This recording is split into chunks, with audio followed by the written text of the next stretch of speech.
Assalamualaikum warahmatullahi wabarakatuh. Sampurasun, salam literasi. Perkenalkan, nama saya Dodi Sunardi, pembimbing tantangan literasi tahun 2026.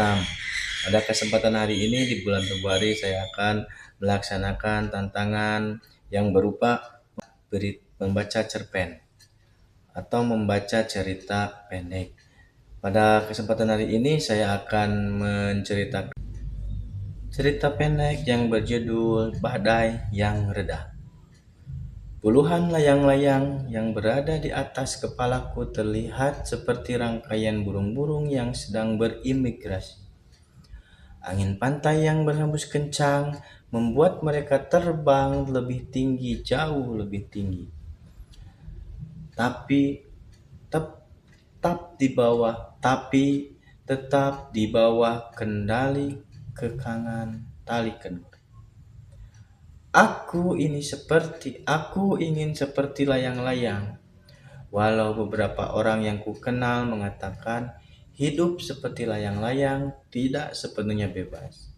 Sekilas terlihat bebas, tapi semua tali tipis namun kuat mengaturnya. Tapi aku tetap ingin menjadi layang-layang yang terbang tinggi di langit yang cerah ini. Aku melihat sekeliling, pertengahan bulan, memang puncak hiburan di mana-mana. Banyak wisatawan yang sedang bermain di pantai. Entah itu bermain layang-layang atau hanya sekedar duduk-duduk menikmati pemandangan pantai yang cerah ini. Aku sendiri sedang duduk di depan warung yang berjualan pakaian. Bau amis khas laut sudah menjadi udara sehari-hari yang kuhirup. Sinar matahari yang terik menyentuh kulitku dengan ganas.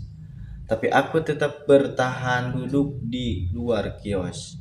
Karena para pedagang tengah sibuk melayani turis yang ingin membeli dagangan. Aku tidak mau masuk karena pasti pedagang yang kusebut uak akan menyuruhku untuk melayani turis-turis itu. Walaupun dia tahu kalau aku hanya bisa yes dan no. Dengan pandangan dari layang-layang, aku melihat bapak dan 3 orang lainnya berada di bibir pantai, bersiap untuk berlayar. Seingatku, bapak sudah berlayar tadi malam dan baru kembali tadi subuh. Kenapa sekarang mereka bersiap-siap ingin berlayar lagi? Apa tiba-tiba radar di kapal milik Haji Miun menangkap segerombolan ikan tuna di tengah laut sana?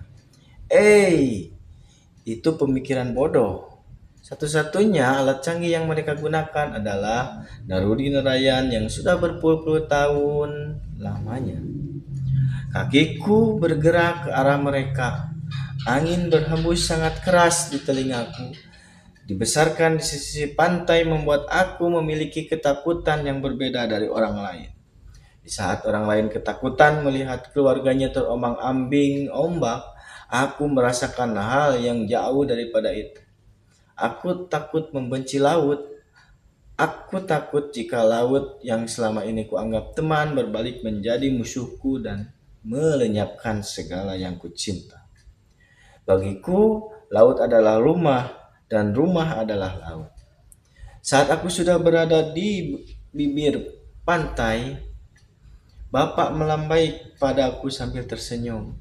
Kulitnya hitam karena terbakar matahari, rambutnya sudah memudar, bukan karena memudar uban, tapi karena sering terkena air laut. Bapakku masih terlihat segar, meski wajahnya sudah dipenuhi keriput.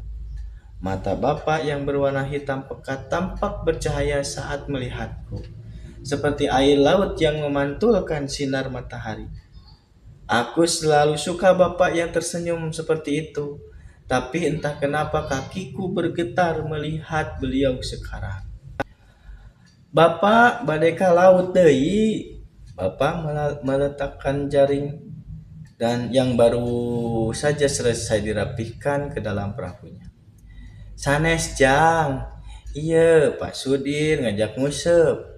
Mengpeng cuacana sae. Ujang bade ngiring moal. Ujang bade ngiring moal. Sejenak aku ragu dengan ajakan Pak Sudir. Tidak, bukannya aku takut laut. Hanya saja, seperti ada yang mengganjal di hatiku. Jujur saja, perasaan seperti ini sudah sangat sering kurasakan. Terutama saat melihat Bapak pergi berlayar di tengah malam. Tapi tetap saja aku merasa asing dengan rasa takut ini. Seperti perahu di tengah badai, di tengah laut. Ah, atos we, atuh atuh maneh jaga kios, wah baiklah. Aku tidak bisa menjawab kata-kata terakhir Papa sebelum beliau naik ke atas perahu dan berlayar bersama 3 orang pria lainnya. Rasanya sama seperti melihat ibu meninggalkan rumah di hari itu. Umurku saat itu sudah menginjak 12 tahun. Cukup mengerti tentang situasi macam itu. Dan sejak saat itu, aku tidak pernah menangis lagi untuk ibu. Karena air mata ini tidak cukup untuk membawanya kembali. Tapi, apakah aku harus menangis hari ini untuk membuat perahu yang ditumpangi Bapak berbalik lagi? Konyol. Harusnya aku ingat umurku sudah menginjak belasan tahun. Aku tidak meninggalkan bibir pantai dan terus menatap perahu Bapak yang sudah tidak terlihat lagi. Sesekali ombak menerpa kakiku, tidak peduli dengan sinar menyengat matahari pantai selatan dan turis-turis yang masih memadati sisi pantai sebelah sana. Aku tetap duduk di atas bebatuan.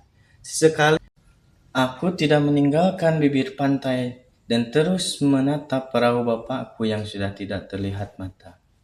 Sesekali ombak menerpa kakiku, tidak peduli dengan sinar menyengat matahari.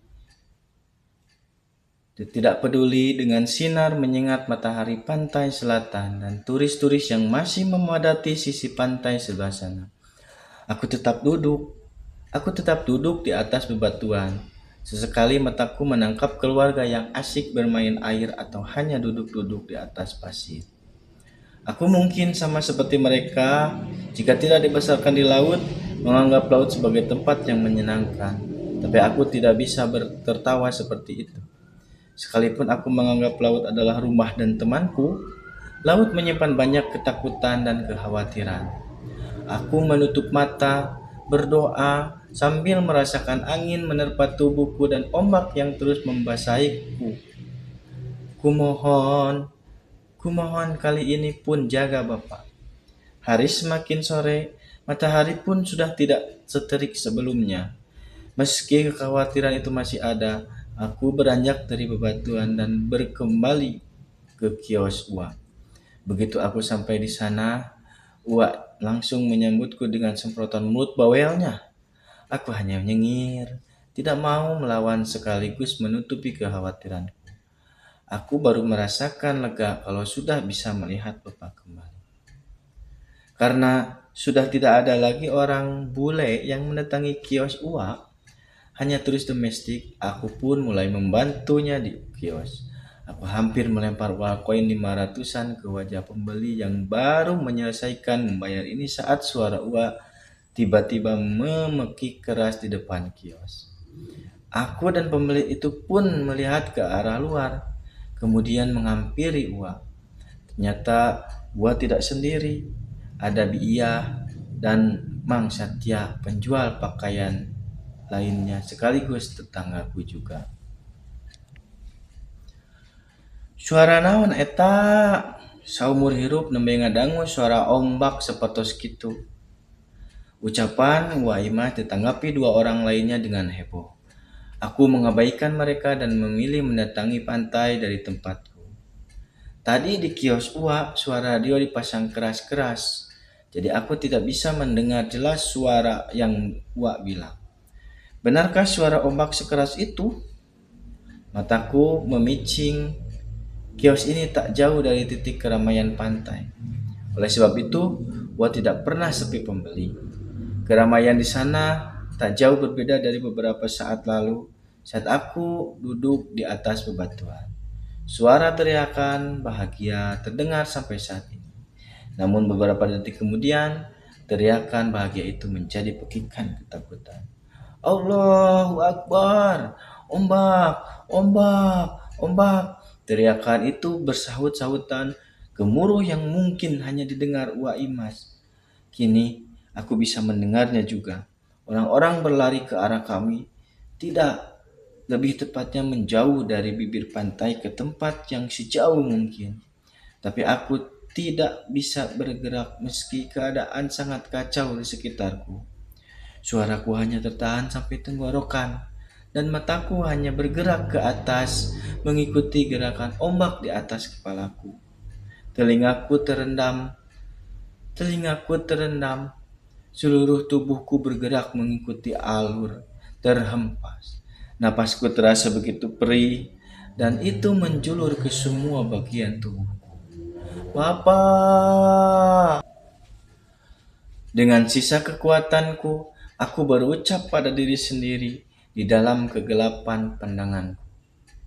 Suara pedih mengelilingiku, bagai asap pekat yang menyesak dada, tidak mula hilang, meski aku meniupnya terus-menerus.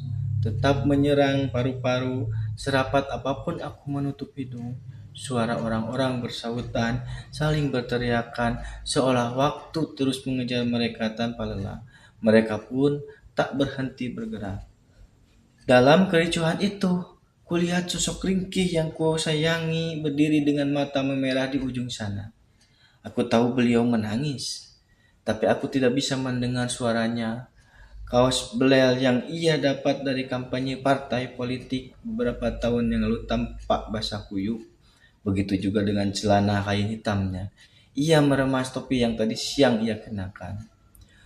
Langit malam Langit malam di belakangnya seperti latar yang menggambarkan kehampaannya.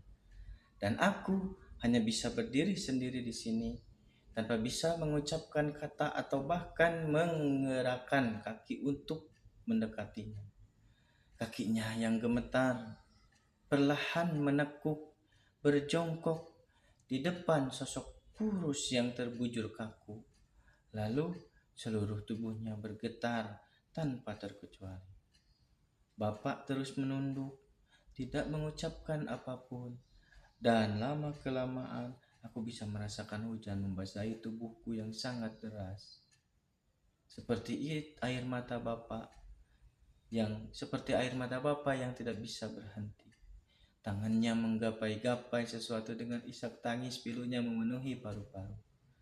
Seseorang datang setelah berusaha menghentikan bapak yang seperti rela berbaring di sana untuk menemani sosok itu. Sekuat apapun bapak berteriak, semua tidak akan kembali dan bodohnya aku hanya bisa berdiri di sini. Aku tidak bisa berbuat apa-apa, hanya membiarkan mereka menutup kantong kuning yang membungkus tubuhku, menyisakan tangis pedih bapak di antara huru-hara yang terjadi di sana. Kegelapan itu pun berubah menjadi cahaya terang. Berjalan menuju cahaya menyilaukan itu. Sekali lagi aku berharap, laut, kumohon kali ini tidak. Maksudku selamanya jaga Bapak. Itu cerita pendek, sekilas cerita pendek. Sekian cerita yang bisa saya sampaikan. Mudah-mudahan ada hikmah dan guna serta manfaat untuk kita semua. Billahi taufiq wal hidayah. Assalamualaikum warahmatullahi wabarakatuh. Salam literasi.